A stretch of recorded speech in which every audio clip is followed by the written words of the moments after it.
day damdamag kung sikat about martial arts. Kasi other religious sectors or other religious pundits nga kanan.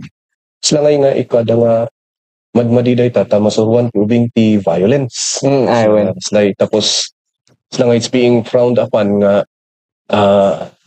sila nga madmadi nga it's not biblical kas lang siya in a sense. Anya ti opinion mo?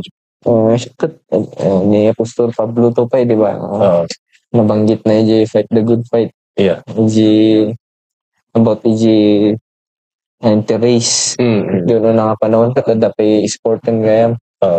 So the ultimate cut is just a sport it depends on may isang tao no anya ti intent na intent na sakitan na talaga or patayin na or something negative, and that's the time siguro nga daytihan nga nasayat ngam no sport kanam kat kaslay gawin nga nya but sport kat ikwa nati camaraderie sports kat i-build na iti attitude ti discipline which is the kaslay ko nga number 1 game moral lessons nga masuro ini. But you don't go style ti marketing ti kasla di pinaususon the Conor McGregor style ti marketing nga which is hanmi nga kokwang kasi we are a Christian athlete and it's better to be humble than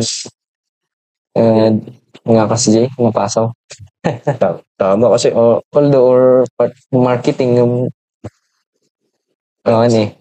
sila nga in market mo lang ti marketing ti bad ko negative image ginawang wrestling inaramid na wrestling wherein that's why every time which is not just all naman lahat naman ng mga gym natin dito sa Pilipinas Luzon to Mindanao you will see them after the fight paramihan makikita mo ito TJ1 na niya after the fight there's the shake hand there's the sportsmanship nga wala. Di nga minhan nga kaslangan nga makitan siguro dyan normal nga tao nga dadya intention mo during the ayaw ko dadya intention mo nga in-knockout mo how can you say that that's a sport? But then you are in agreement na kiti or siya kat dating style you're in agreement that damat before mat nga mangyari dagi terms and condition and damat kanyam di nga pinga sinurok mo ba day tang is there's so day kanyam mo to the purpose nga talaga why pinga ada ka dito pinga training ka pinga lumablagan ka which is so dito mang answer leading to my next question. What's your purpose in going to MMA choosing MMA as a career?